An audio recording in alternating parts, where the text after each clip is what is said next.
अगर आपका mindset business वाला है और आप जॉब कर रहे हैं तो ये याद रखिए, एक दिन आपको आपका माइंडसेट एक सक्सेसफुल बिजनेसमैन ज़रूर बनाएगा। अस्सलाम वालेकुम। अब रोज़ाना कोई ना कोई वीडियो हमने अपलोड करनी है और आपके साथ बात करनी है, क्योंकि 1 लाख फॉलोअर्स फेसबुक पर ले लेने का मतलब यह है कि लोग आपको सुनना चाहते हैं। आज जिस टॉपिक पे हम बात करेंगे वो है comparison between job and business.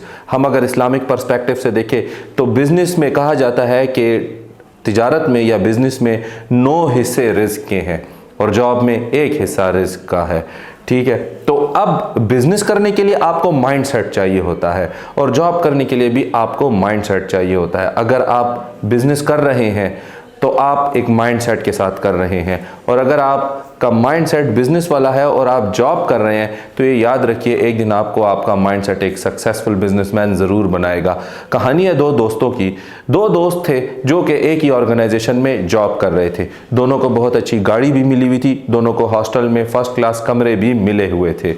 एक दिन दोनों दोस्त ऑफिस के लिए सुबह के वक्त निकलते हैं तो रास्ते में जाते हुए एक दोस्त दूसरे दोस्त को कहता है कि यार, अगर तुम गौर करो तो हम निकलते हुए कमरे का एसी जो है उसको हम टर्न ऑफ करके नहीं आए और हम अपने ऑफिस की तरफ जा रहे हैं। तो दूसरे दोस्त ने उसको कहा कि क्या फ़र्क पड़ता है, ये तो कंपनी के खर्चे पे चल रहा है, कंपनी ने इसका बिल देना है, तो हमें तो कोई फ़र्क नहीं पड़ता। तो उस दोस्त ने उसको जवाब दिया, नहीं, ये एक गलत चीज़ है और हमें जाकर, हम में से एक बंदे को जाकर एसी बंद कर देना चाहिए। उस दोस्त ने कहा, यार मैं तो नहीं जाता, तू फारिग है, तू जा।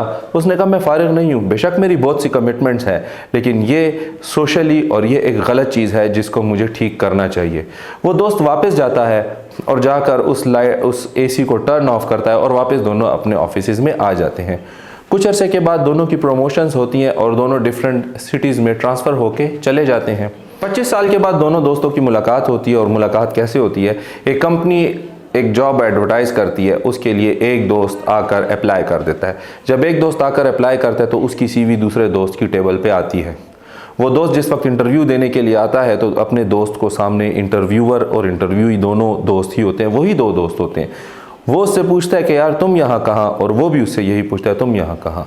बहरहाल वो कहता है कि मैं इस कंपनी का मालिक हूँ और क्योंकि तुम मेरे दोस्त हो, मैं तुम्हें अच्छे तरीके से जानता हूँ, तुम एक बहुत अच्छे एम्प्लॉय हो, इसलिए जॉब तुम्हारी।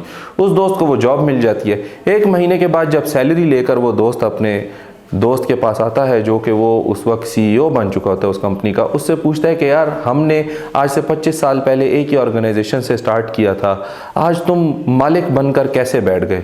तो उसने उसको वही वाकया याद करवाया कि 25 साल पहले तुम्हें ये वाकया याद होगा कि हम हॉस्टल से निकले थे और हमसे एसी जो था वो ऑन रह गया था और मैंने तुम्हें कहा था कि हमें जाकर ये एसी बंद कर देना चाहिए, जिस पर तुमने कहा कि मेरा क्या जाता है, ये तो कंपनी का खर्चा है, कंपनी ने पे करना है, हमें इससे कोई सरोकार नहीं। जबकि मैं वापस गया था और मैंने जाकर एसी बंद किया था। उस दोस्त ने कहा, हाँ बिल्कुल मुझे याद है। तो उसने उसको कहा कि उस दिन भी मैं अपने लिए ही काम करता था, आज भी मैं खुद के लिए ही काम करता हूँ।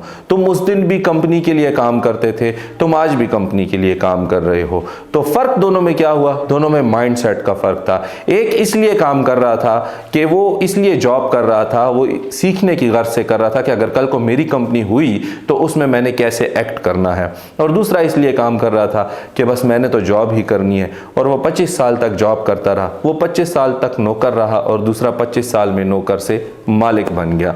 तो अगर आप अपना बिजनेस स्टैब्लिश करना चाहते हैं और आप इस वक्त अगर कोई जॉब कर रहे हैं तो याद रखिए, आपका जो माइंडसेट है ना, वो ही आपको एक सक्सेसफुल बिजनेसमैन बनाएगा।